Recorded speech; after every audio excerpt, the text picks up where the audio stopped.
निकाल लिया। प्रोटॉन कितने होंगे, जो परमाणु क्रमांक होता है वही क्या होंगे बोलो, प्रोटॉन की संख्या। न्यूट्रॉन कितने होंगे बोलो, ए माइनस ए क्या है यहाँ पे, और जेड ये 16 माइनस 8 कितने हो जाएंगे बोलो। और मैंने कहा प्लस है तो माइनस करो, और माइनस है तो किस में से करने बोलो आपको, किस में से, एटॉमिक नंबर्स में से। 8 प्लस 2 कितना हो जाएगा बोलो। यहाँ तक कहानी हमने पढ़ी है एटॉमिक स्ट्रक्चर की, प्रोटॉन न्यूट्रॉन इलेक्ट्रॉन निकालना ये सारा, ठीक है। अब आगे बढ़ते हैं और अपन देखते हैं नेक्स्ट जो अपन बोल रहे थे बार बार, एक तो परमाणु क्रमांक,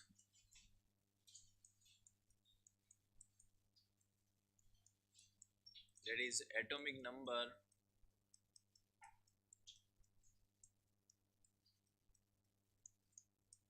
कल मैंने आपको पढ़ाया था, इसको किससे लिखा जाता है, जेड से। किससे लिखा जाता है बोलो,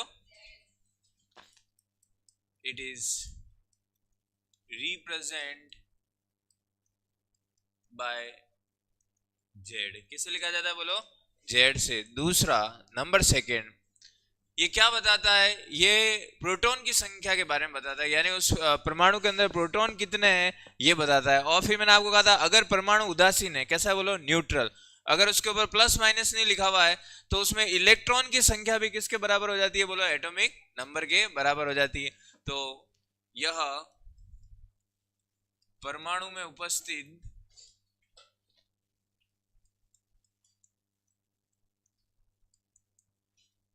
प्रोटॉन की संख्या को बताता है। और वैसे प्रोटॉन कहाँ होते हैं बताइए, नाभिक में। कहाँ पे होते हैं बोलो, नाभिक में। क्या बताता बोलो, नंबर ऑफ प्रोटॉन। और देखा जाए तो मैंने कहा अगर यदि परमाणु उदासीन है, कैसा है बोलो, न्यूट्रल है,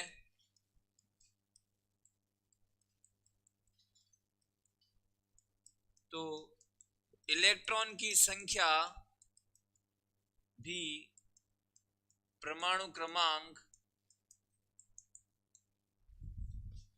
के बराबर होती है।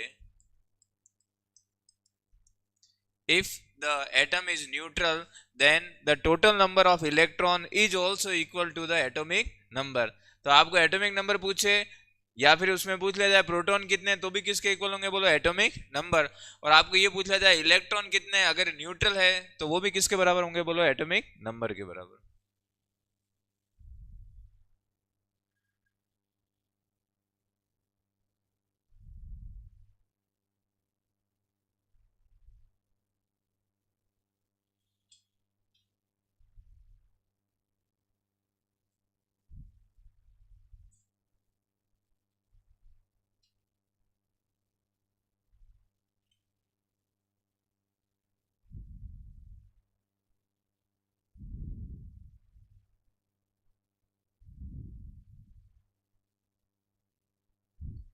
आपकी first class 12th BSc 12th करी। सपोज करो मैंने आपको पूछा 92 यूरेनियम 235, मैं पूछूं आपको एटॉमिक नंबर कितना होगा, बोलो बोलो सब, 92 कितना होगा बोलो, 92। ये क्या हो गया बोलो, एटॉमिक नंबर। क्लियर, आगे बढ़े।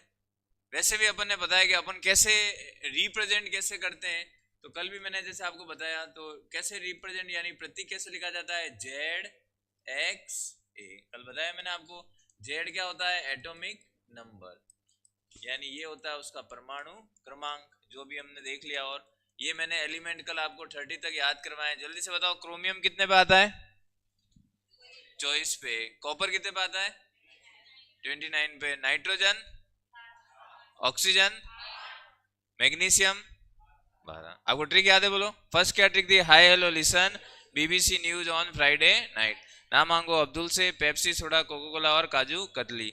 और फिर हमने पढ़ा साइंस टीचर विनीता क्रिमानी, मन फेंको नी क्यों जान जलाती हो। क्लियर। आपको पूछ लिया जाए जिंक कितने पे आता है, 30 पे आता है। कितने पे आता है बोलो। तो ये जो ए है ये क्या होता है बोलो, मास नंबर। क्या होता है बोलो, यानी द्रव्यमान संख्या। क्लियर। लिख लीजिए कैसे रिप्रेजेंट किया जाता है। ए होता है एटॉमिक नंबर, सॉरी जेड होता है एटॉमिक नंबर, एक्स होता है एलिमेंट और ए होता है mass number.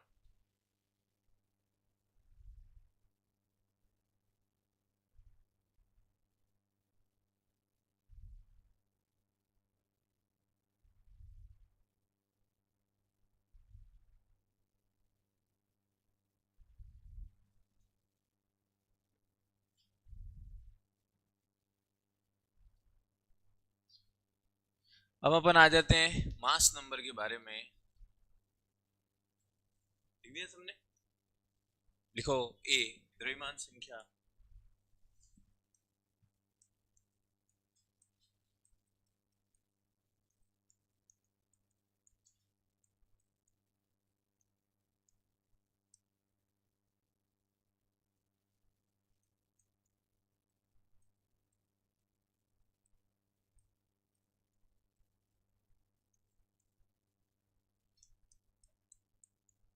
It is represent by, किससे लिखा जाता है बताओ? ए किसके बराबर होती है? किसी परमाणु के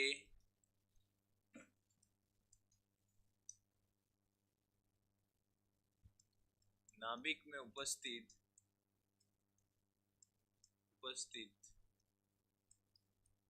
प्रोटॉन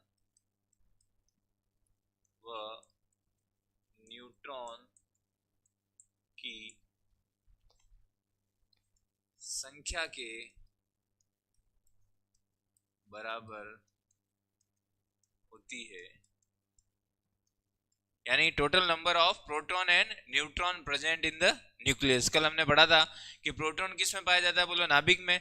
और न्यूट्रॉन भी किस में पाया जाता है बोलो?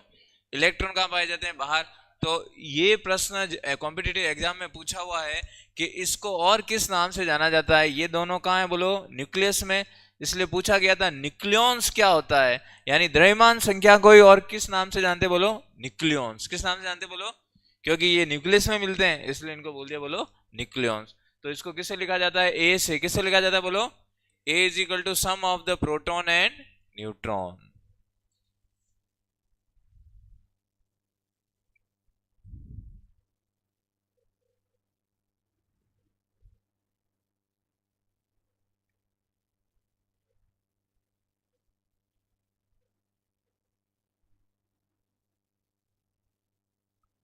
लिख दिया? ए किसको रिप्रेजेंट करता है बोलो? जेड किसको करता है बोलो? अगर मैंने आपको पूछा 7 नाइट्रोजन 14, कितने बोलो? इसमें द्रव्यमान संख्या कितनी है? 14। प्रोटॉन कितने होंगे? न्यूट्रॉन कितने होंगे? और इलेक्ट्रॉन कितने होंगे? बहुत बढ़िया, यहाँ तक क्लियर? आगे बढ़े। देखिए कुछ महत्वपूर्ण परिभाषाएं, सम इंपोर्टेंट डेफिनेशन।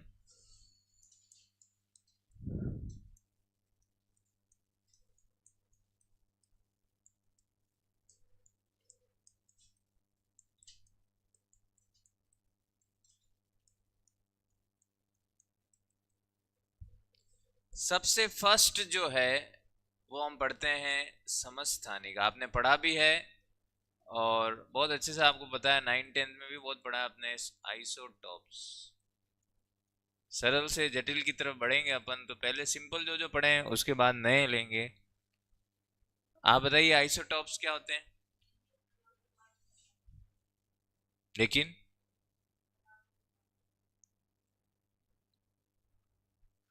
लेकिन इंपॉर्टेंट शर्त क्या है बोलो? एक ही तत्व के परमाणु होने चाहिए। किसके बोलो?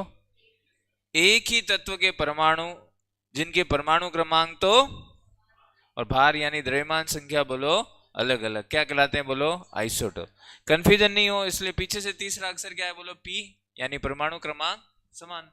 तो जैसे मैंने यहाँ पे लिखा 6 कार्बन 12, 6 कार्बन 13 या 6 कार्बन 14। ठीक है, आप बताओ एक ही तत्व है, परमाणु क्रमांक क्या है बोलो? Atomic number, but mass number, इसलिए किस कैटेगरी में रखा जाएगा बोलो? आइसोटोप। आपने 3 इंपोर्टेंट पढ़े हैं हाइड्रोजन के, किसके बोलो? कौन कौन से होते हैं बताओ जरा? कितने समस्थानिक होते हैं हाइड्रोजन के? तीन, वही कौन कौन से होते हैं? 1H1, 1H2, 1H3, इसको बोलते हैं प्रोटियम। याद आया कुछ? भारी जल बोलते ना D2O, ड्यूटेरियम ऑक्साइड, ये है ड्यूटेरियम और ये है ट्राइटेनियम, नहीं ट्राइट्रियम, ड्यूटेरियम और ट्राइटियम। अब आप देखो, मैं आपको पूछता हूं, आप मुझे आंसर बताना। इसमें प्रोटॉन कितने होंगे? एक। इसमें इसमें न्यूट्रॉन 0, इसमें हाँ एक, इसमें इलेक्ट्रॉन, इसमें और इसमें। ये प्रश्न सबसे ज्यादा बार पूछा गया। हाइड्रोजन का एकमात्र समस्थानिक जिसमें न्यूट्रॉन की संख्या कितनी है बोलो? 0 है। ये एग्जाम का क्वेश्चन कौन सा है बोलो? प्रोटियम। कौन सा बोलो? हाइड्रोजन का एकमात्र समस्थानिक जिसमें न्यूट्रॉन की संख्या कितनी होती है बोलो? कौन सा है बोलो? प्रोटियम। तो मोरल ऑफ द स्टोरी ये है कि परमाणु क्रमांक तो समान, लेकिन द्रव्यमान संख्या क्या कहलाएंगे बोलो? आइसो, लेकिन एक ही तत्व के होने चाहिए। किसके बोलो? एक ही तत्व। जैसे यहाँ हाइड्रोजन है तो तीनों किसके बोलो? हाइड्रोजन। कार्बन है तो फिर किसके बोलो? लिखिएगा, डेफिनेशन लिखिएगा। एक ही तत्व के परमाणु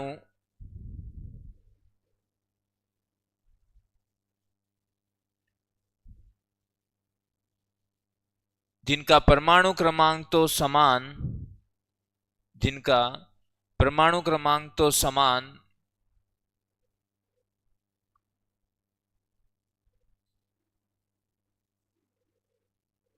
लेकिन द्रव्यमान संख्या भिन्न भिन्न हो, द्रव्यमान संख्या भिन्न भिन्न हो, समस्थानिक कहलाते हैं। Atoms of the same element which have same atomic number, different mass number known as isotopes। Clear? Example लिखिए। मैं पढ़ा एक एक रहा हूं, एग्जाम में तो सब साथ में आते हैं ना। वो एग्जाम्पल लिखा हुआ आएगा, आपको पहचानने है इनमें से कौन सा है। तो पहले एक एक कंसेप्ट क्लियर करते चले, फिर सारा एग्जाम्पल देखते हैं मिक्स में। नोट कर लीजिए, प्रोटियम, ड्यूटेरियम, ट्राइटियम।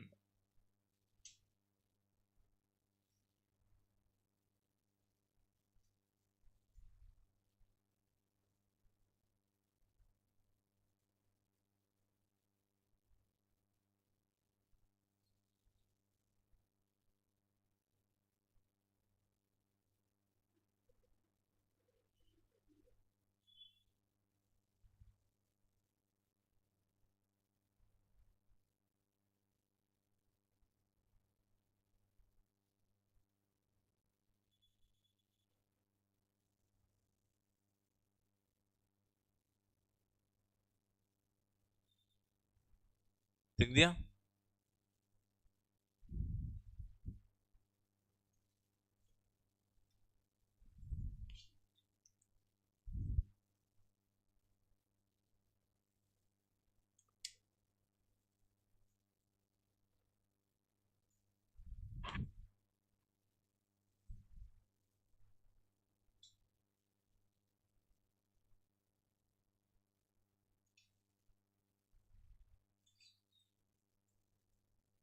बढ़े आगे।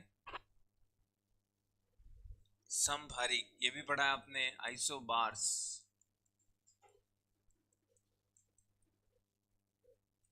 आइसोबार्स। पीछे से तीसरा अक्षर है ए मतलब एटॉमिक मास नंबर सेम। यानी अब क्या परिभाषा हो जाएगी? वहां तो था एक ही तत्व के परमाणु, कार्बन कार्बन, प्रोटॉन प्रोटॉन। अब अलग अलग तत्वों के परमाणु जिसका परमाणु क्रमांक तो अलग अलग, लेकिन द्रव्यमान संख्या क्या हो बोलो? समान हो। उन्हें किस कैटेगरी में रखा गया बोलो? सब अलग अलग है। आए बात समझ में? कोई भी मैच नहीं करता है। एटॉमिक नंबर सेम होगा तो आइसोटॉप्स, परमाणु भार यानी द्रव्यमान संख्या समान होगी तो आइसोबार्स। तो जैसे मैं एक एग्जांपल लिखता हूं, मैंने लिखा 6 कार्बन 14 और 7 नाइट्रोजन 14। तो पहले बताओ ये आइसोटॉप है क्या? नहीं है। पहली बात एलिमेंट ही चेंज हो गया। दूसरी बात, सेकंड कंसेप्ट ये है कि इसमें एटॉमिक नंबर कितना है और उसमें कितना है, तो ये तो अलग अलग हो गए, लेकिन इसका भार यानी मास नंबर सेम है 14, तो ये किस कैटेगरी में रखा जाएगा, बोलो आइसोबार्स। तो डेफिनेशन लिखिएगा, अलग अलग तत्वों के परमाणु, अलग अलग तत्वों के परमाणु, अलग अलग तत्वों के परमाणु जिनका परमाणु क्रमांक तो भिन्न, जिनका परमाणु क्रमांक तो भिन्न,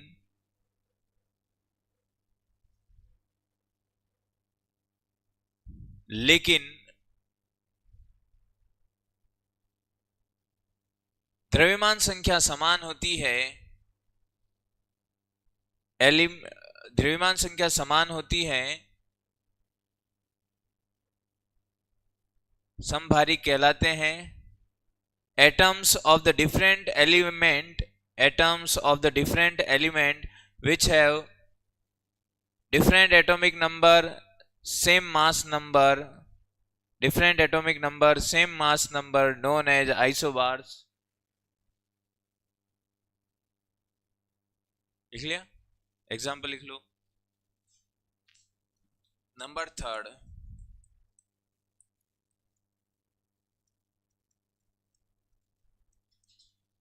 आइसोटोन्स।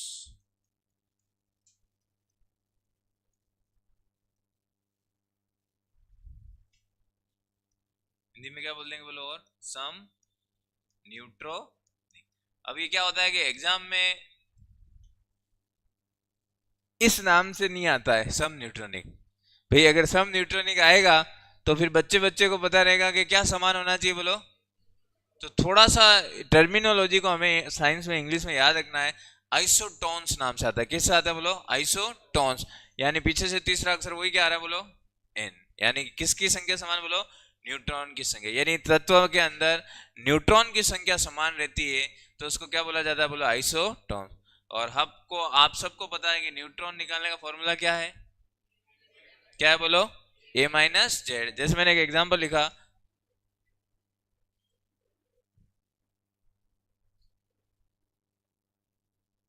लो इसमें पहले ये बताओ ये आइसोटॉप है क्या, आप बताओ है क्या आइसोटॉप, घबराओ मत, आराम से, है नहीं। आइसोबार से क्या, आइसोबार से क्या, क्यों नहीं है,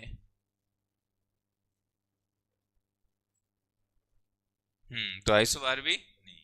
अब आइसोटोन्स देखते हैं, क्या फॉर्मूला है बोलो, न्यूट्रॉन निकालने का, ए माइनस, बोलो ए कितना है यहाँ पे, कितना आएंगे,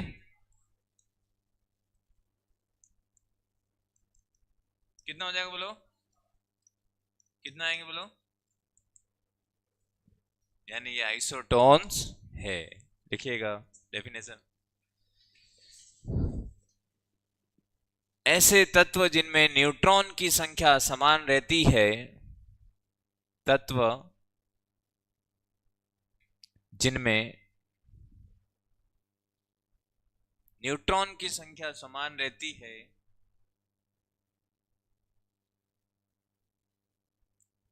आइसोटोन्स कहलाते हैं।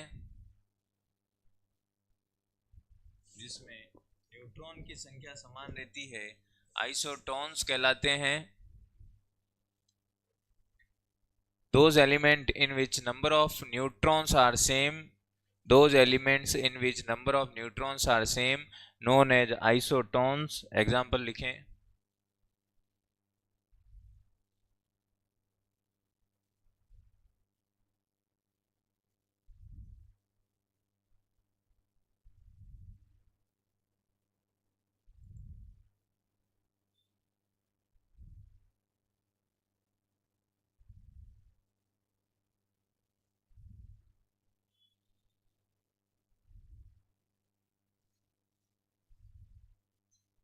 लिख दिया, समझ में आया, आ रहा है, हिंदी मीडियम इंग्लिश मीडियम सबको आ रहा है ना, बोलो यस और नॉट। ठीक है, हाँ ऊपर से नहीं जाना चाहिए क्योंकि एक एक चीज इंपॉर्टेंट है अपने लिए। अब आता है हमारा आइसो इलेक्ट्रॉनिक, कौन सा बोलो, ये तो आपको नाम से ही पता लग गया, कौन होगा बोलो, यानी सम इलेक्ट्रॉनिक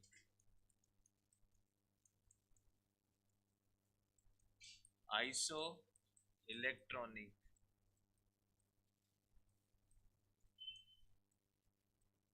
सुनिएगा पहले, ऐसे अणु, आयन या तत्व, यानी एटम हो, मॉलिक्यूल हो या फिर आयन हो, जिसमें इलेक्ट्रॉन की संख्या क्या आनी चाहिए बोलो, समान, उसको किस कैटेगरी में रखते हैं बोलो, आइसो इलेक्ट्रॉन। अब मैं जिसको पूछूंगा वो बताएगा, जैसे मैंने यहाँ पे लिखा O-2, आप बताओ, हाँ कितने इलेक्ट्रॉन, बोलना नहीं बाकी कोई भी, 10, कितने बोलो, आप बताओ इधर, कितने,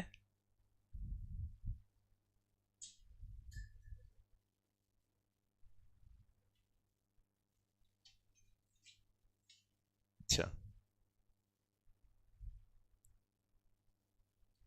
इसे चेंज कैसे हो जाते हैं थोड़ी थोड़ी देर में, 8, 7,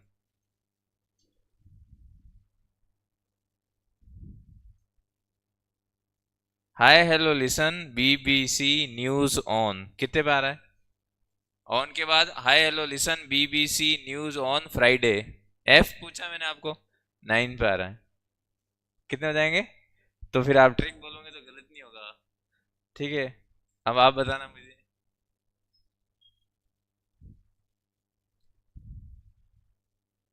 हिलियम नहीं लिखा मैंने, मैंने लिखा नियोन, ये कौन है बोलो, अब नहीं पढ़ते हैं नोबल गैसेज, हीना, नीता, आरती, कृति, जीनत, सबकी सब रानिया। अपन पीरियोडिक टेबल में और अच्छे से पूरा पढ़ेंगे, तो ये नहीं पढ़ते हैं helium, neon, argon, krypton, xenon और radon, they are noble gases, inert gases, ये रिएक्ट नहीं करते हैं, इसी में से मैंने एक ये लिखा है ये। अब बताओ बताओ जल्दी से, how many electrons present in neon, तो सही आ रहा है तो बोलते नहीं आप, 10, कॉन्फिडेंस लाना पड़ेगा, वहां पे आप MCQ सॉल्व करोगे, कॉन्फिडेंस कैसे लाओगे, कितने बोलो, 10।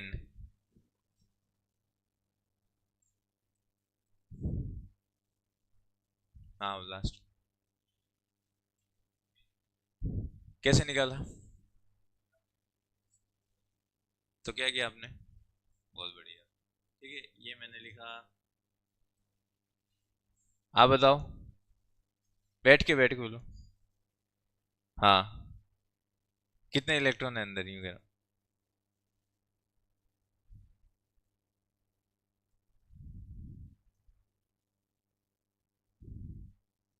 11 पे आता है, बिल्कुल सही, ऊपर चार्ज कितना लगा हुआ है, तो क्या करेंगे, हाँ प्लस है तो क्या करना है, बोलो एक साथ पूरी क्लास, और माइनस है तो, इससे सरल क्या पढ़ा सकते हैं आपको बताओ, 11 है, ये आपको पता है, ट्रिक आपको आती है, प्लस है तो क्या करना है बोलो, प्लस है तो क्या करना है बोलो, माइनस, और आपने कर दिया, इसमें आए इलेक्ट्रॉन कितने बोलो, 10। अब आप बताएंगे, आप बताना, ठीक है। एल्यूमिनियम कितने पे आता है, 13, प्लस है तो क्या करेंगे, माइनस, कितना आएगा आंसर, यानी इन सब में इलेक्ट्रॉन कितने बोलो, 10, कितने बोलो, यानी ये सब किस कैटेगरी में आते हैं बोलो, आइसोइलेक्ट्रिक। ऐसे मॉलिक्यूल, एटम्स या फिर एलिमेंट जिसके अंदर number of electrons are same, they are known as iso electron, लिख लीजिए डेफिनेशन। वे अणु, परमाणु अथवा आयन, वे अणु, परमाणु अथवा आयन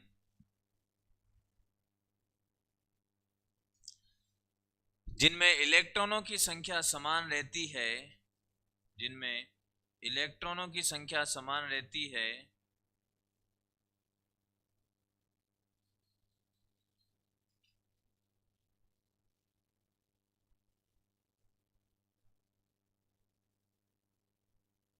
इलेक्ट्रॉनों की संख्या समान रहती है, सम इलेक्ट्रॉनिक आइसो इलेक्ट्रॉनिक कहलाते हैं।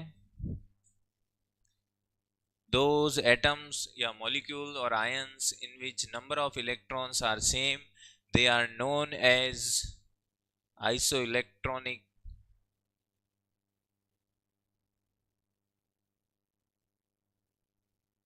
एग्जाम्पल लिख लीजिए।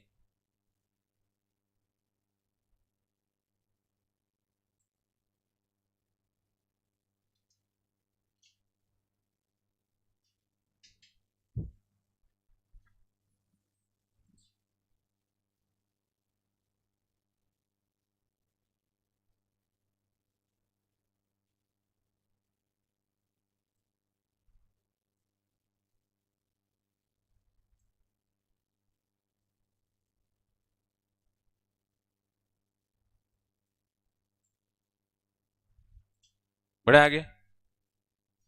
पहला, जिसमें परमाणु क्रमांक समान होता है आइसोटॉप्स, द्रव्यमान संख्या समान होती है आइसोबार्स, जिसमें न्यूट्रॉन की संख्या समान होती है आइसोटॉन्स, जिसमें इलेक्ट्रॉन की संख्या समान होती है आइसो। अपनी कॉपी, अपनी पेन और आंसर टिक करना है, ये है। सपोज करना आप एग्जाम में बैठे, इधर उधर कोई मत देखना, लिखिए प्रश्न संख्या 1।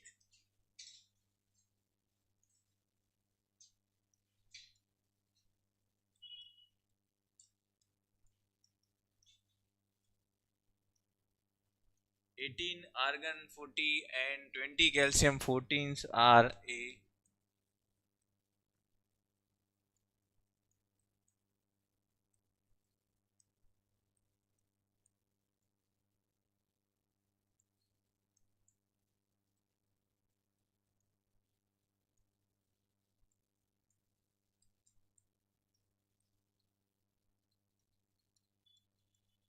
अपनी कॉपी में आंसर टिक करना।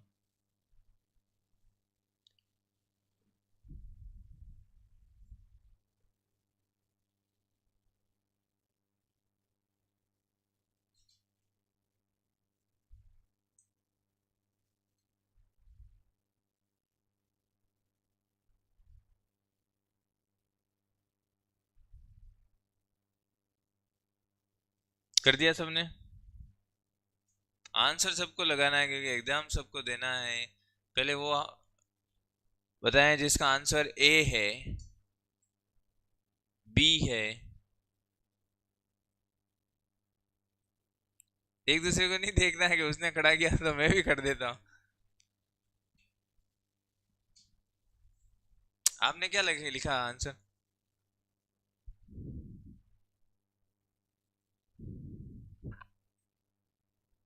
इधर, इधर। तो फिर जिसका बहुमत ज्यादा है उसी के साथ जाते हैं। आपने क्या लिखा? आइसो। इधर देखो, पहली बात तो वो आइसोटॉप्स तो ये हो भी नहीं सकता क्योंकि एक ही तत्व के परमाणु होने चाहिए। यहाँ पे ए आर आर्गन है और ये क्या है, कैल्शियम। ये एक तो कैंसल, और वैसे भी परमाणु क्रमांक क्या है बोलो, एटॉमिक नंबर।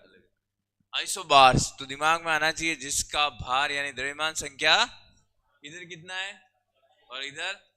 अब आप आइसोटोन्स कहीं बच्चे टिक कर रहे हैं, कैसे करते हैं? 40 में से 18 के कितने बचते हैं? 40 में से 18 और 40 में से 20। तो फिर कैसे आइसोटोन हो सकता है बताओ? नहीं हो सकता ना। एक तरफ आपका आंसर आ रहा है 22 और एक तरफ आ रहा है, ये नहीं हो सकता। आइसो इलेक्ट्रॉनिक, कितने इलेक्ट्रॉन है आप बताओ? 18। इधर कितने हो सकता है क्या बोलो? आया ना समझ में? प्रेजेंस ऑफ माइंड पेपर में कितनी काम करती है। सिलेक्शन उसी का होता है जिसका प्रेजेंस ऑफ माइंड कितना। ध्यान रखना, एक चीज को परीक्षा में सब पढ़ के जाते हैं, कॉम्पिटिटिव एग्जाम में सभी तैयारी करके जाते हैं, लेकिन फिर भी सिलेक्शन कुछ का होता है ना, उसका कारण है प्रेजेंस ऑफ माइंड। आप कितने एमसीक्यू सॉल्व करते हो। प्रेजेंस ऑफ माइंड का मतलब ये है, कई बार अपन प्रश्न पढ़ते हैं, अपन देखते हैं निम्न में से ठोस नहीं है, और अपन वहां एग्जाम में पढ़ते हैं निम्न में से ठोस है, और अपन टिक करके आते हैं, खुश होते हैं। बाहर आते हैं तो दोस्त कहते हैं कि यहाँ नहीं लिखा हुआ था। तो इसका विशेष ध्यान रखें। आगे बढ़ते हैं। चलो ये तो आपने 9 10 में पढ़े, अब नया लेते हैं। इसके बाद एक आता है आइसो एस्टर।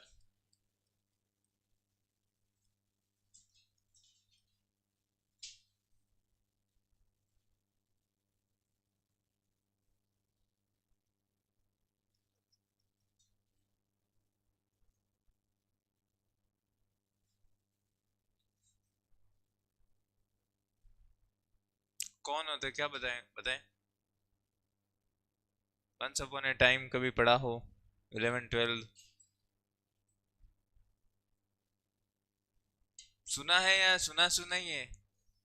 सुना सुना ही है, फिर ठीक है, फिर मैं सुना देता हूँ। आइसोएस्टर क्या होते हैं? ऐसे मॉलिक्यूल जिसमें परमाणु की संख्या और इलेक्ट्रॉनों की संख्या दोनों क्या होनी चाहिए बोलो? समान। एक नहीं, दोनों। नंबर ऑफ एटम भी सेम और नंबर ऑफ इलेक्ट्रॉन्स भी सेम हो गए, तब उसको किस कैटेगरी में रखा जाएगा बोलो? आइसोएस्टर्स। समझ में आया? ऐसे मॉलिक्यूल जिसमें नंबर ऑफ एटम और नंबर ऑफ इलेक्ट्रॉन्स भी दोनों क्या होने चाहिए बोलो? सेम होने चाहिए, उसको किस कैटेगरी में रखेंगे बोलो? आइसोएस। तो पहले तो आप मुझे ये बताएंगे, मैं जिसको पूछूंगा वो बताएगा, घबराना नहीं है आपको, है ना, उससे कोई मतलब नहीं निकलता है। अभी यहाँ गलत होता है तो मैं यहाँ एक लिख रहा हूँ, वही फॉर्मूले लिखता हूँ जो आपको आते हैं, नया मैं खुद ही बता देता हूँ इसलिए। जैसे मैंने यहाँ पे लिखा CO2, ठीक है, और एक मैंने लिखा N2, ठीक है। आप मुझे बताओ इसके अंदर एटम कितने हैं?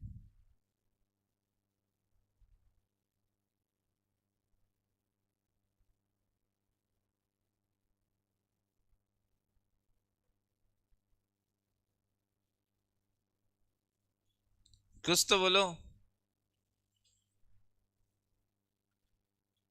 आप बताओ। 3 है,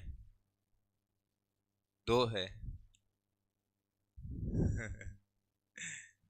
तभी तो अपन कोचिंग पढ़ना है, यही तो कंसेप्ट क्लियर करना है अपन को। आप बताओ। 3 है।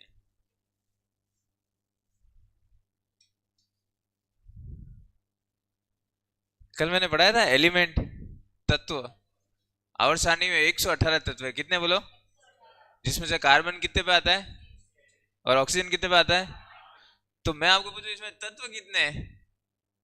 2 है। कितने बोलो भाई? एक कार्बन है और एक, क्योंकि पीरियोडिक टेबल में तत्व ही 118 है और उसमें से 2 यहाँ दिख रहे हैं। लेकिन मैं आपको पूछूं एटम कितने? एटम कितने? 3 है। कितने बोलो? एक कार्बन का और 2, ये क्लियर हुआ माइंड में? एक कार्बन का और 2। लेकिन मैं आपको पूछा एलिमेंट कितने, तो आप बोलोगे 2। एक कंसेप्ट क्लियर। दूसरा, ये एक मैंने लिखा है N2, क्या लिखा है बोलो? किसका फॉर्मूला है? Nitrous oxide. बहुत अच्छा, नाइट्रस क्या बोलते हैं इसको? ये पूछते हैं लैब असिस्टेंट, इनमें क्वेश्चन आते हैं, एक तो प्रोटॉन, न्यूट्रॉन, इलेक्ट्रॉन, एक ये लाफिंग गैस। कौन सी गैस बोलते हैं?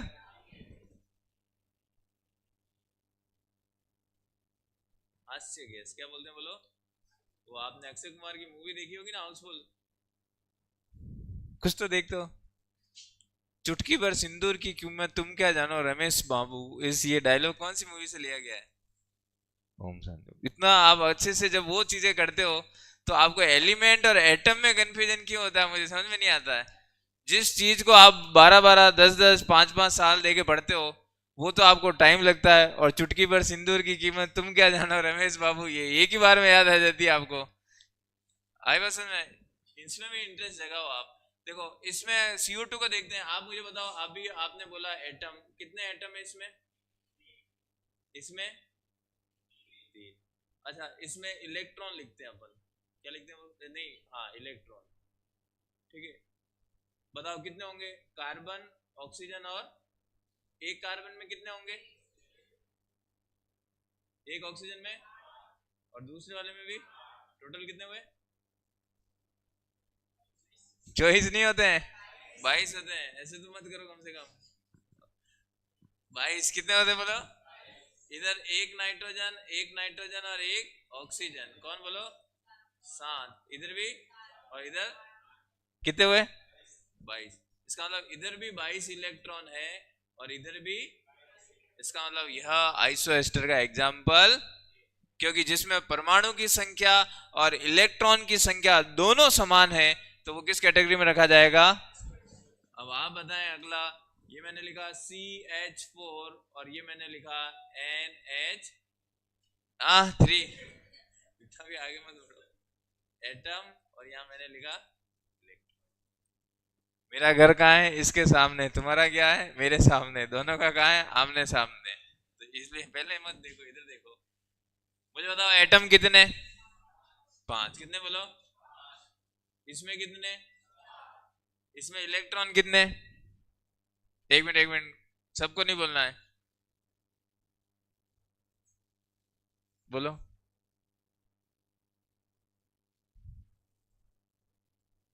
इधर 10। पीछे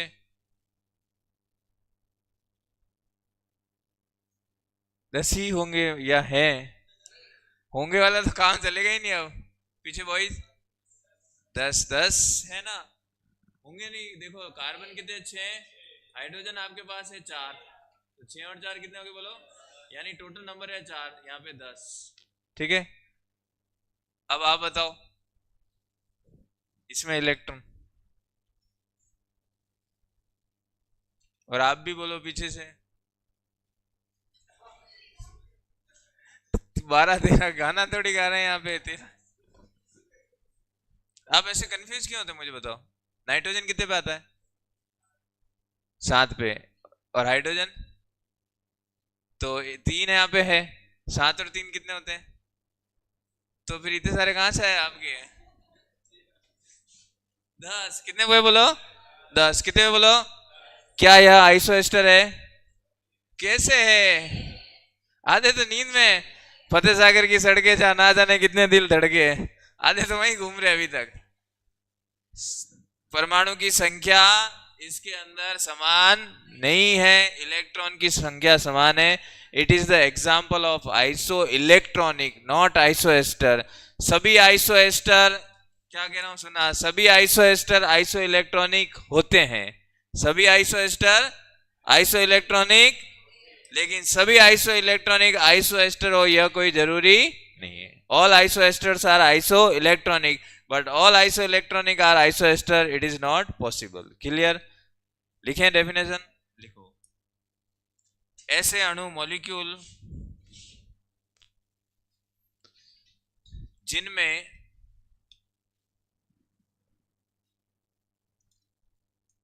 अभी सुन, देखिए ऐसे अणु मॉलिक्यूल जिनमें परमाणु और इलेक्ट्रॉन की संख्या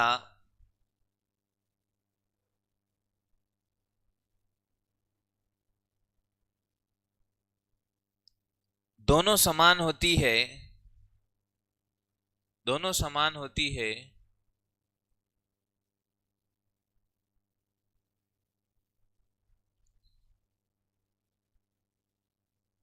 आइसोएस्टर कहलाते हैं। फिर एक नोट लगा के लिखना, सभी आइसोएस्टर आइसो इलेक्ट्रॉनिक होते हैं। सभी आइसोएस्टर आइसो इलेक्ट्रॉनिक होते हैं। सभी आइसोएस्टर आइसो इलेक्ट्रॉनिक होते हैं, लेकिन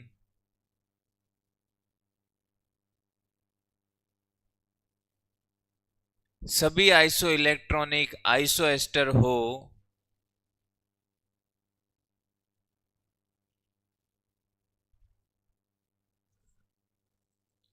यह जरूरी नहीं है। सभी आइसोएस्टर आइसो इलेक्ट्रॉनिक होते हैं, लेकिन सभी आइसो इलेक्ट्रॉनिक आइसोएस्टर हो यह जरूरी नहीं है। अब इंग्लिश वाले लिखें, those molecule in which number of atom, Hindi वाले नोट करें example,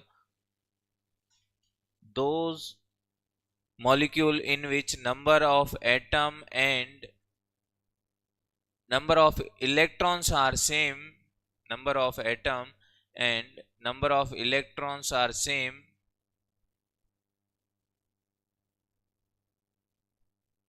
they are known as isoesters.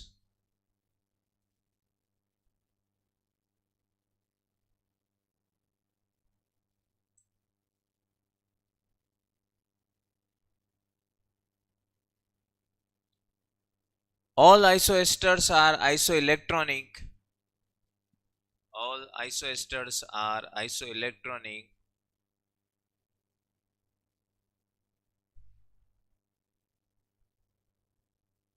but all isoelectronics are isoester. It's not possible. But all isoelectronics are isoester. It's not possible. Example लिखें, N2O को लिखें nitrous oxide, laughing gas, हास्य gas के नाम से famous है। कल जैसे मैंने आपको बताया था, मैंने क्या बोला था, खाना बनाने वाली बाई, सोडियम, कौन सा सोडा था, बेकिंग सोडा। और मम्मी ने कितने का नोट दिया, वॉशिंग सोडा, क्योंकि मम्मी क्या करी थी, कपड़े।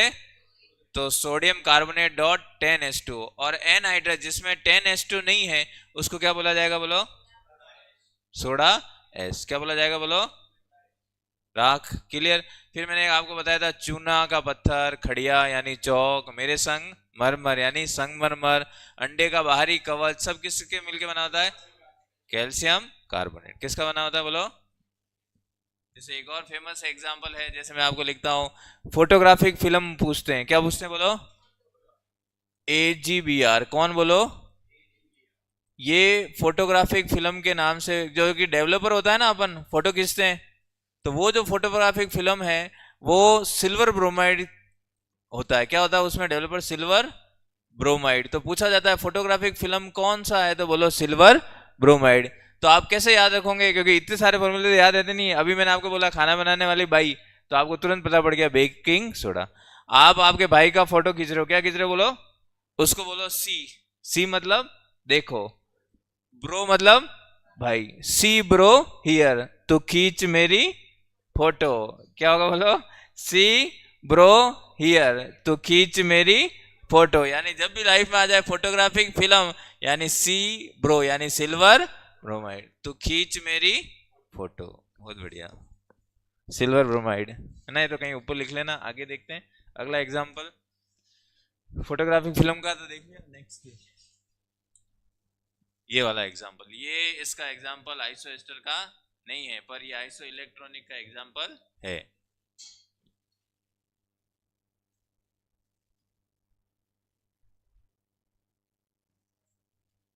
लिखना उसी में, पर क्रॉस लगाना है इसके, वो उसका एग्जांपल है पर ये नहीं है।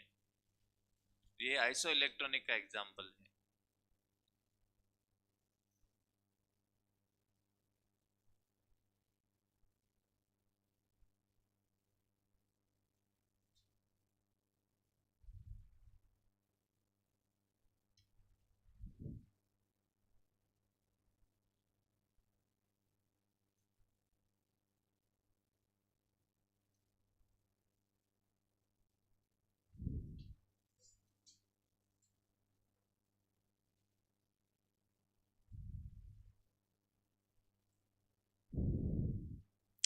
लिखे आगे,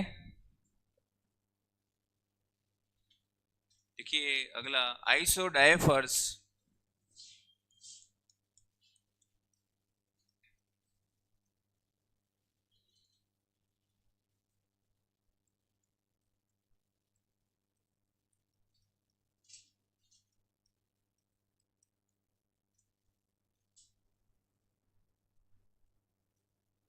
डाइपर मत लिखना, ये क्या है, आइसो डायपर।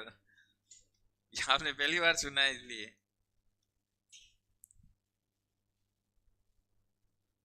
लिखा होता है ना, कई बार कोई मंत्र मुझे सोचता रहता है।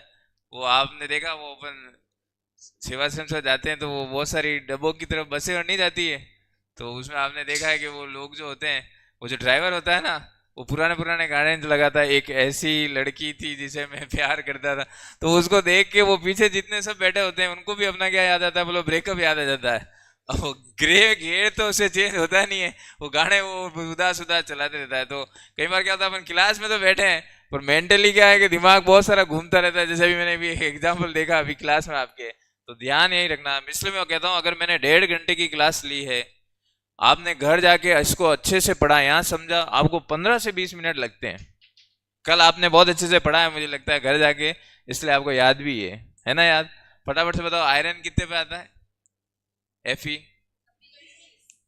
कितने पे आता है, बोलो। तो फिर 25 पे कौन आता है, manganese. Father of modern chemistry कौन थे, एंटोनी लेवोसियर, बिल्कुल सही। और फादर ऑफ इंडियन केमिस्ट्री, आचार्य, आचार्य नहीं, आचार्य तो वो भला बालाजी, आचार्य प्रफुल्ल चंद्र अब अगर आपको रात को 12 बजे भी उठा के आपको कोई पूछे ना कि बेकिंग सोडे का फॉर्मूला क्या है, तो आप बता दोगे क्या होता है बोलो? मतलब आपके दिमाग में वो चीजें छप गई है एक ही क्लास के अंदर। तो इसका रीजन ये है, मैंने पढ़ाया, आपने बहुत अच्छे से सुना, घर जाके पढ़ा, एक बार आप नया पढ़ने से पहले अगर आज और कल का रिवाइज करोगे ना, डेट्स ऑल, फिर कभी नहीं भूल सकते, फिर आप लाइफ में नहीं भूलते चीजें रिपीट। आप तो पढ़ते हो ना, वो अभी पढ़ो साइकोलॉजी में थॉर्नडाइक का सिद्धांत, तो नहीं पढ़ते हैं? स्टिमुलस रेस्पॉन्स, आरएस थ्योरी, बार बार प्रयास और त्रुटि का सिद्धांत, तो चीजें उससे क्या होती है बोलो, कठिन मतलब माइंड में सेट हो जाती है। तो आइसोडाइपर्स कौन होते हैं देखना, जिनमें न्यूट्रॉन और प्रोटॉन का अंतर समान रहता है। कैसा रहता है बोलो? The difference in neutron and proton are same. पहले समझे फिर लिखें। जैसे मैंने यहां पे लिखा, ये टीएच कौन है? थोरियम। मैंने पढ़ा है ना, थोड़े पापड़ यूं नापो, पुराने आम कम बिकेंगे, कैफे में ऐस पर हमारी मैडम नाश्ता। अच्छा, आपको नहीं पढ़ा है? वो अभी मैं बताता हूँ, अभी बताते हैं। 92 यूरेनियम 200, ऐसे देख रहे हो जैसे गुनाह कर दिया। इधर देखो, ये दो एलिमेंट है, अपन लेंथेनाइड और एक्टिनाइड पढ़ते हैं। अब ये मत बोलना नहीं पढ़े सर, कभी पढ़े? पढ़े हैं। आवर्त सारणी के नीचे की तरफ एक ब्लॉक बना हुआ है,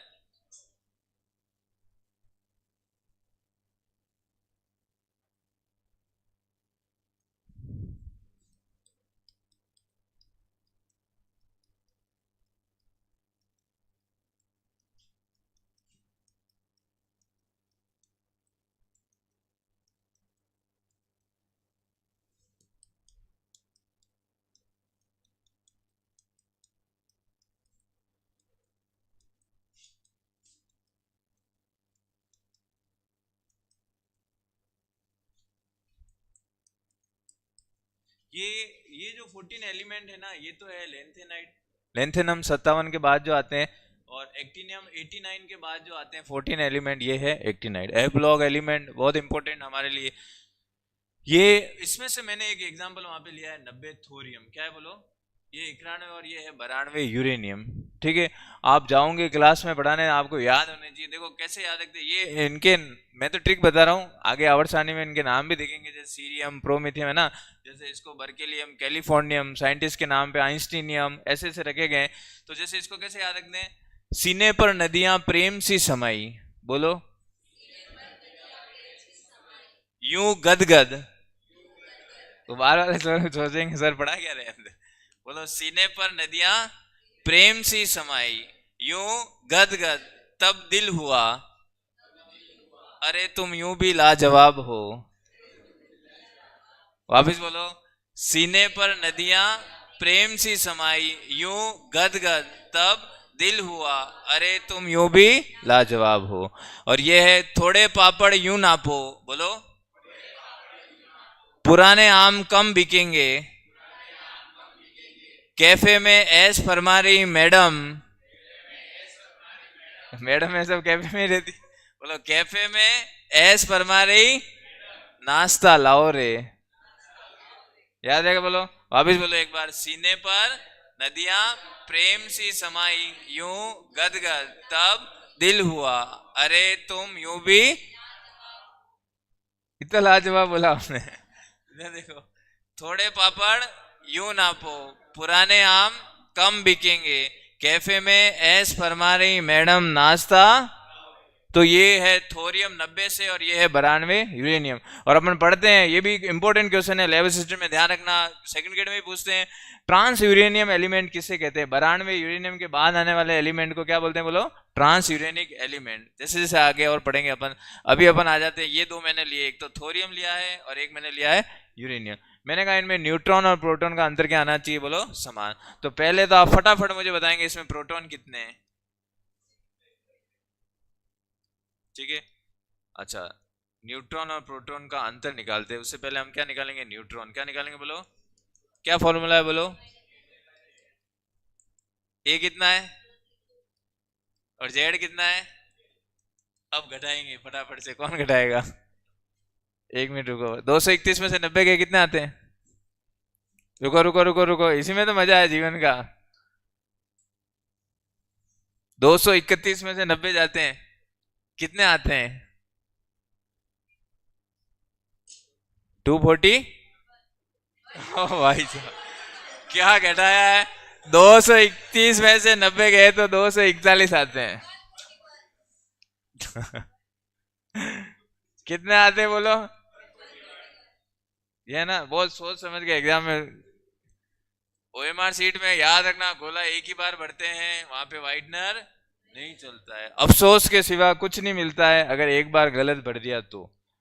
और आज के दौर के अंदर एक एक प्रश्न जो है हमारे लिए बहुत इंपॉर्टेंट है ना। एक टाइम था जब ठीक ठाक मेरिट जाती थी, अब तो गजब ही मेरिट जाती है। आपने पिछली वो आरएस की मेरिट देखी होगी, 75 नंबर पे जनरल का होता था, अब 100 से भी ऊपर है इस बार। आने वाले टाइम में क्या होता है, और कितनी 110 115 प्री होगा तब जाएगी। तो बच्चे पढ़ते हैं, हकीकत क्या है बोलो, पढ़ते हैं बार बार बार बार, उसको जो है रिपीट करते हैं चीजों को। तो 141 कितना है बोलो? अब हम न्यूट्रॉन और प्रोटॉन का अंतर लेते हैं। बताओ, 141 में से 90 गए, अब बराबर घटाए, कितना आएंगे बोलो? कितना आएंगे बोलो? नहीं हो तो घटा के 2 बार देखें, क्योंकि ये गणित वाला मामला है इसलिए, ठीक है। इधर देखते हैं इसको, इसमें प्रोटॉन बताओ बच्चों कितने, न्यूट्रॉन निकालते हैं। चलो, ए माइनस 235 में से 92 गए, 2 के 3 140, सही घटाया ना आपने? आप में विश्वास कर रहा हूं। 140, और उसके बाद अपन निकालते हैं न्यूट्रॉन और प्रोटॉन का अंतर। बोलो कितना आया? 143 में से 92 गए,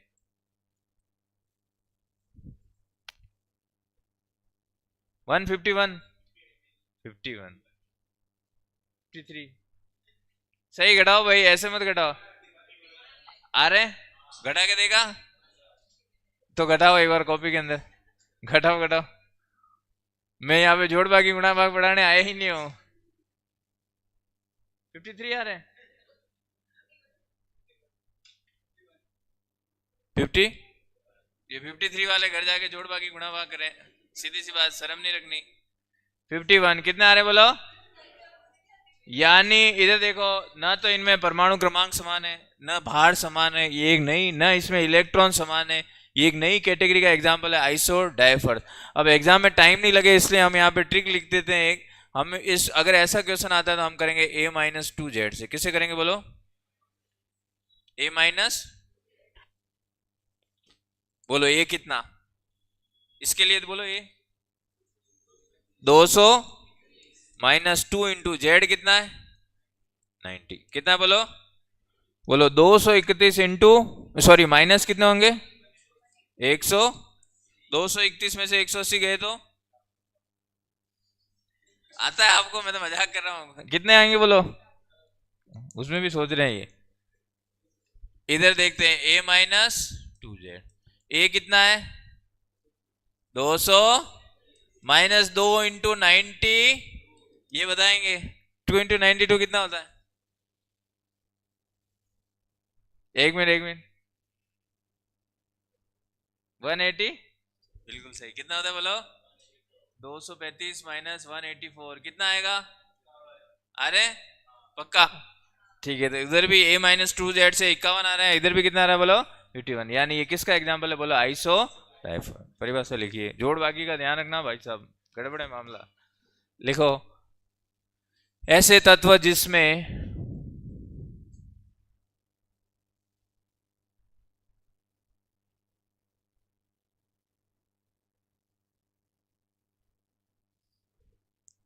जिनमें न्यूट्रॉन और प्रोटॉन का अंतर, ऐसे तत्व जिनमें न्यूट्रॉन और प्रोटॉन का अंतर समान होता है,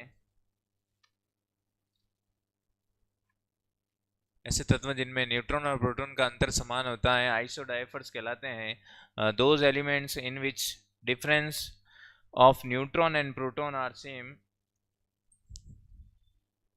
difference of neutron and proton are same, they are known as isodiaphers।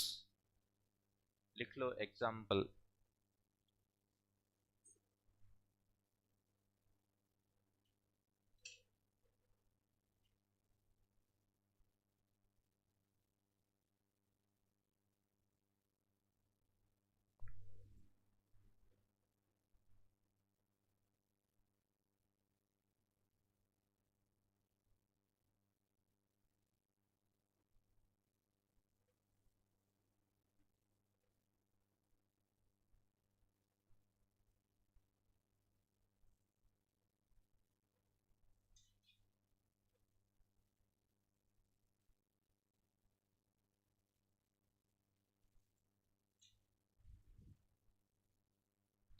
लिख दिया।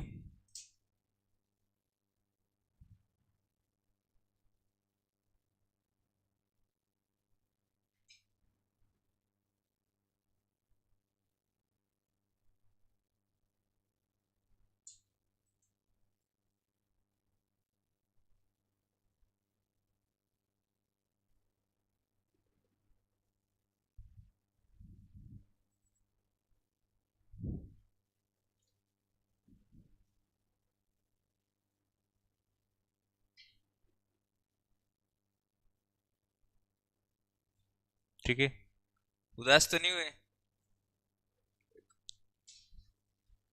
गलतियां होती रहती है ना, ऐसे में समझ समझा करो, सर हमें 51 निकालना नहीं आ रहा है, ऐसे कह रहे हैं। मुश्किलें इंसान का हौसला आजमाती है, टूटते हुए ख्वाबों के पर्दे निगाहों से हटाती है।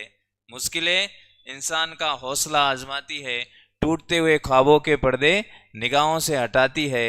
थक हार के मत बैठे मंजिल के मुसाफिर, ठोकरें ही इंसान को चलना सिखाती है। तो अभी तो चलेगा मामला, तभी तो आगे जाके अपन सेलेक्ट होना है हमें, तो अभी तो जोड़ बाकी आप घर जाके करते रहें, ताकि आपकी निपुणता आ जाएगी उसमें। चलें आगे। अब आप करें एग्जाम्पल, कॉपी के अंदर टिक करें। ये सोचे कि हम तो एग्जाम में बैठे हैं पढ़ के। मैं आपको चाहो तो एक बार फिर से वापस गीत गा लेता हूँ। समस्थानिक वो होता है जिसके अंदर परमाणु क्रमांक क्या रहता है, बोलो?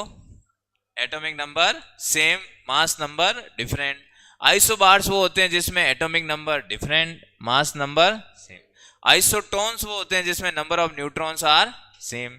आइसो इलेक्ट्रॉन्स वो होते हैं जिसमें number of electrons are. Isosteres वो होते हैं जिसमें number of atom and number of electrons are same, जिसमें परमाणु और इलेक्ट्रॉन की दोनों की संख्या क्या रहती है, बोलो? और आइसो डाइवर्स वो होते हैं जिसमें न्यूट्रॉन और प्रोटॉन का अंतर। मैंने गीत गा लिए, आपने लिरिक्स सुन लिए, अब आपको आंसर ठीक करना है। कोई किसी से नहीं पूछेगा, नहीं ऐसे बड़ी बड़ी आंखें करके पास वाले की कॉपी में देखेगा। लिखो।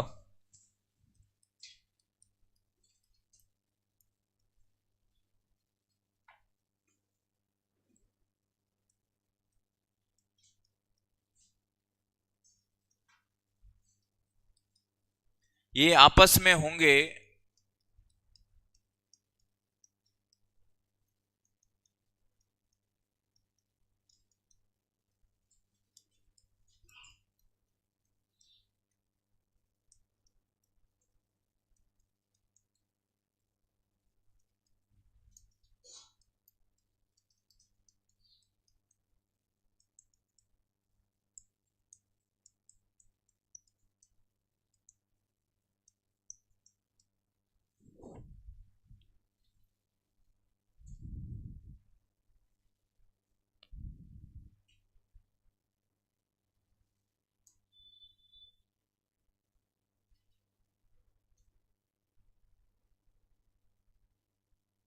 केवल कॉपी में टिक करना है, नहीं आंसर आपको बोलना है।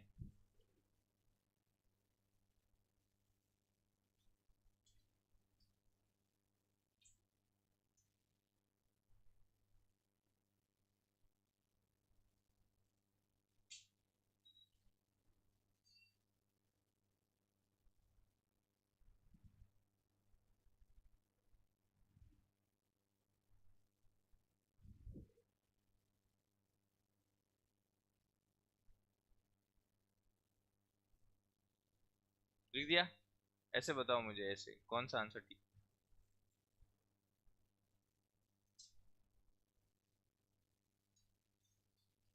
करना सबको है क्योंकि पढ़ा सबने है।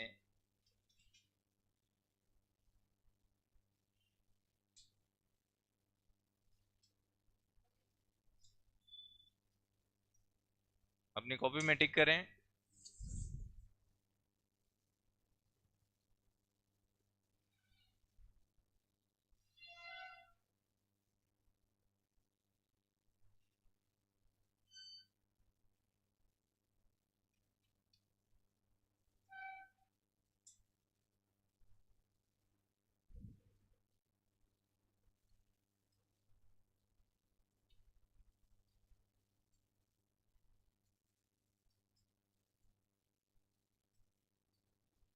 कर दिया सबने? सबने? इधर दोनों लास्ट में।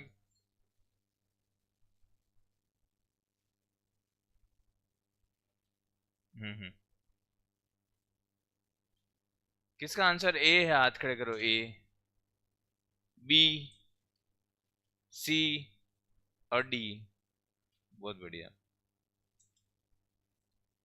सबका सही। इधर देखो, मैं और बता देता हूँ। ये है समस्थानिक। कौन है बोलो? समस्थानिक कौन होता है? जिसमें पहली बात तो तत्व समान होना चाहिए। ऑप्शन से ही आंसर निकालना है अपन को। आपको डायरेक्ट पता लग जाए तो बहुत अच्छी बात, ठीक है। फिर भी आपको एक बार ऑप्शन से एलिमिनेट करना सीखना है। समस्थानिक तो नहीं होगा भाई, क्योंकि एलिमेंट ही अलग होगा। वैसे ही परमाणु क्रमांक दोनों के चेंज है। ये तो मेरा आंसर नहीं होगा। समभारिक भार समान है क्या? एक का 15 और एक का, ये भी क्रॉस। इलेक्ट्रॉन देखो, इस वाले में कितने इलेक्ट्रॉन है, उस वाले में तो नहीं। अब बचा तो यही होगा बोलो। अब इसको देख लेते हैं अपन। आइसोडाइपर्स मेरे को पता है, मेरे को लगाना है A-2Z। क्या लगाना है बोलो? वो तो मैंने एक पूरा लंबा मेथड पढ़ा, वो तो ठीक है, लेकिन शॉर्ट में A कितना है? तुमने कितना 7 लिखा है इसका? तो 15 लिखा, तो आंसर आ जाए, आया, निकल जाते हैं फिर। 15 माइनस, कंफ्यूज तो होना ही नहीं है कॉम्पिटिटिव एग्जाम में। कंफ्यूज होते ही गड़बड़े मामला। 7, 15 में से एक उधर निकालो। A-2Z, A कितना है? -2 इंटू 19 में से 18। दोनों में आंसर कितना आ रहा है बोलो? कहाँ कंफ्यूज हुए आप?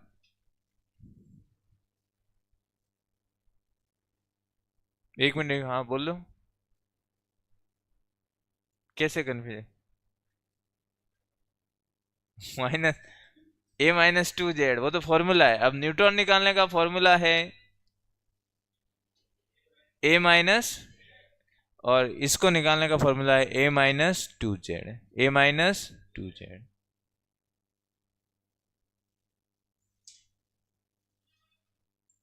ठीक है, लिखिए।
अपनी कॉपी में टिक करें।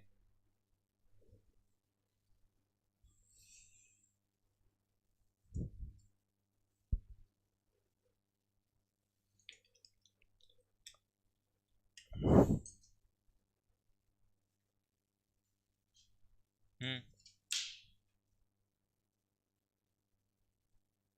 हम्म।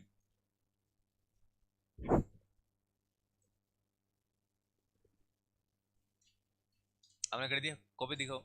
आंखें मेरी तेज है, दिख जाएगी। कॉपी घुमाओ ऊपर।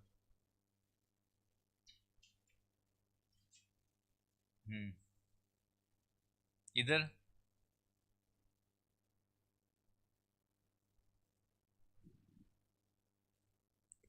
टाट नहीं खुजानी है।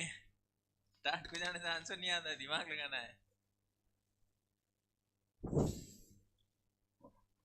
टाइम लगेगा थोड़ा सा, पर आंसर आ जाएगा। आप निकालो।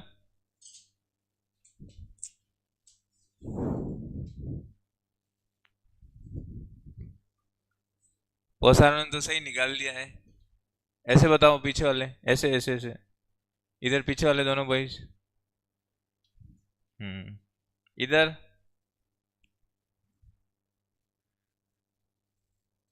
बी, तो सी के क्या हुआ? सी वाला निकाला हमने, निकालो वो भी।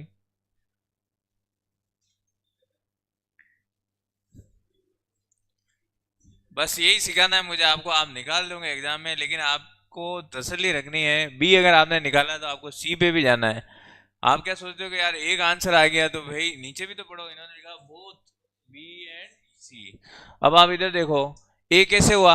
एक ऑक्सीजन में कितने इलेक्ट्रॉन होते हैं, और फिर दूसरे में कितने होंगे? 8 और 8, तभी ये टाट पे जा रहा था 8 8 के चक्कर में। 8 और 8 16, और एक एफ में कितने होते हैं, और दूसरे एफ में कितने होंगे? 9 और 9,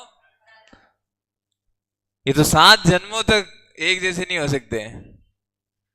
ठीक है, अब CH4 तो मैंने अभी पढ़ाया, कार्बन में होते हैं 6, हाइड्रोजन में होते हैं 4, 10, नाइट्रोजन में और हाइड्रोजन में 7 और 3, ये मैच कर रहा है।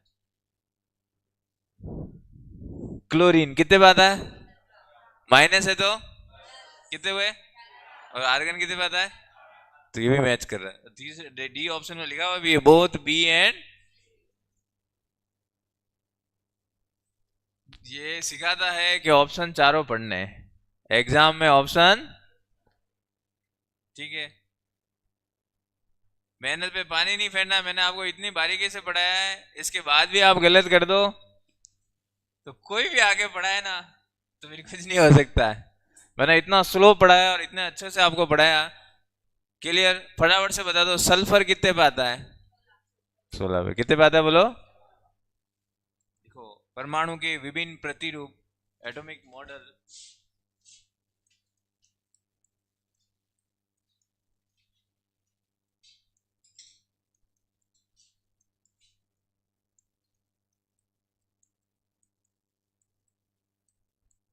एटॉमिक मॉडल, और इसमें सबसे पहला पढ़ते हैं अपन किसका बोलो? थॉमसन का परमाणु मॉडल।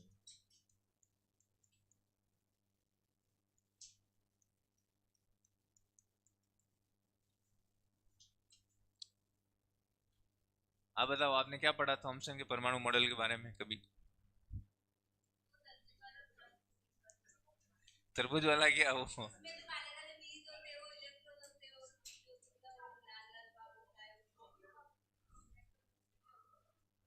इलेक्ट्रॉन 10 में होते हैं, और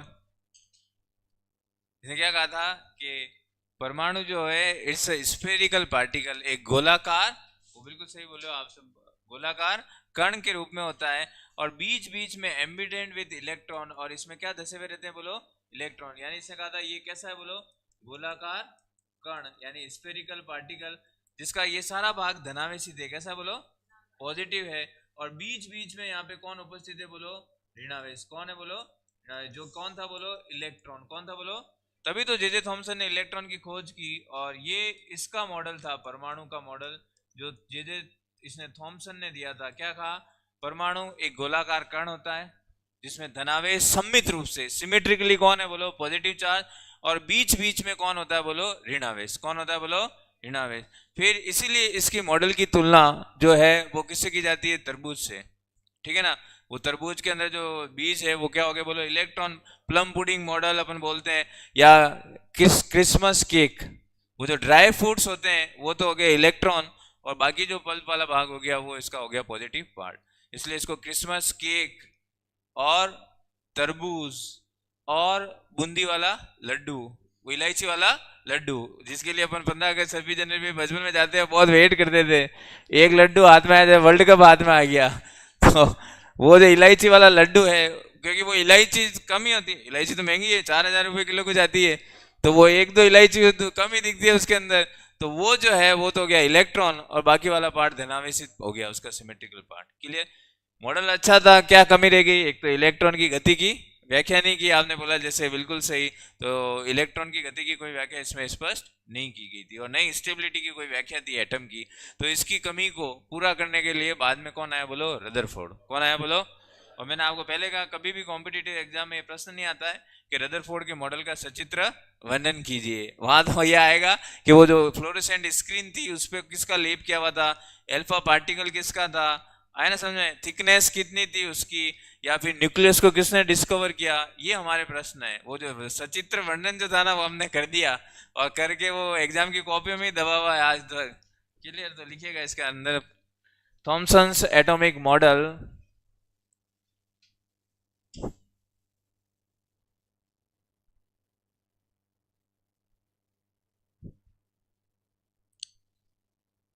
पहला पॉइंट लिख लीजिए। थॉमसन के अनुसार परमाणु एक गोलाकार कण के रूप में होता है। According to the Thomson atom is a spherical particle. Thomson के अनुसार परमाणु एक गोलाकार कण के रूप में होता है। पार्टिकल कण। थॉमसन के अनुसार परमाणु एक गोलाकार कण के रूप में होता है जिसमें धनावेश सम्मित रूप से उपस्थित होता है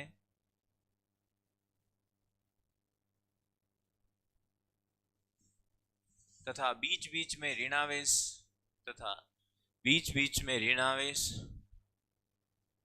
अर्थात इलेक्ट्रॉन उपस्थित होते हैं। Embedded with electron positive charge is symmetrically present with embedded electrons, मतलब बीच बीच में इलेक्ट्रॉन धसे रहते हैं। This model is also known as Christmas cake model, plum pudding model और रेजिन पुडिंग मॉडल। हिंदी वाले लिखें इसे,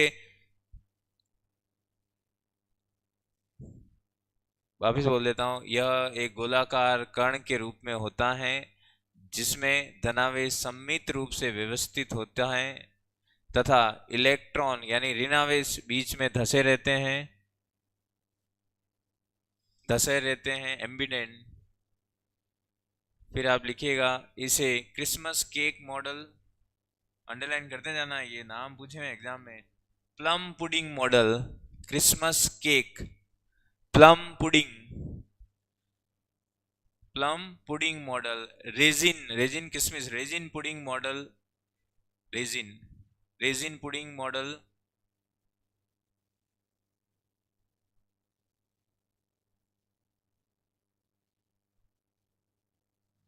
इलायची वाला लड्डू। ठीक है, वैसे ये तो कभी नहीं पूछा आपको। मेन प्लम पुडिंग मॉडल और रेजिन पुडिंग मॉडल, इसको ध्यान में रखना। और एक वाटरमेलन की जो स्लाइस है यानी तरबूज की जो स्लाइस है उससे कंपेयर किया गया है। तरबूज की स्लाइस जिसमें वो सीड तो हो गए, इलेक्ट्रॉन। कमी, ड्रॉबैक्स या लिमिटेशन, क्या कमी रही लिखिए। अच्छा, कमी से पहले ये बना लो एक बार थोड़ा सा। ये गोलाकार कण, ये धनावेश और ये बीच में ऋणावेश, आएगा कभी नहीं ऐसा। हाँ, पॉजिटिव पार्ट सिमेट्रिकली प्रेजेंट है और बीच बीच में कौन है बोलो, नेगेटिव। इसको नीचे लिख देना, Thomson atomic model, spherical particle, English वाले नेगेटिव चार्ज, और बाकी सारा जो ये है ये पॉजिटिव पार्ट है इसका। Limitation,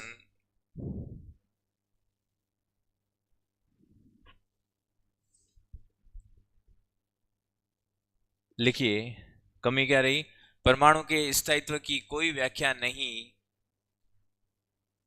no explanation of the stability of atom, परमाणु के स्थायित्व की कोई व्याख्या नहीं, कोई व्याख्या नहीं। ठीक है, आपके लिए इंपॉर्टेंट क्वेश्चन क्या है, रेजिन पुडिंग मॉडल कौन सा है बोलो, थॉमसन। कौन सा बोलो, प्लम पुडिंग मॉडल कौन सा है बोलो, क्रिसमस केक वाला कौन सा है बोलो, इलायची वाला लड्डू कौन सा बोलो, प्रोटॉन की खोज किसने की, इलेक्ट्रॉन की खोज, इलेक्ट्रॉन का नामकरण स्टोनी, इलेक्ट्रॉन पर आवेश देने वाला कौन सा परीक्षण। यहां तक समझ में आ गया? बोलो यस और नॉट। अगली क्लास में पढ़ेंगे।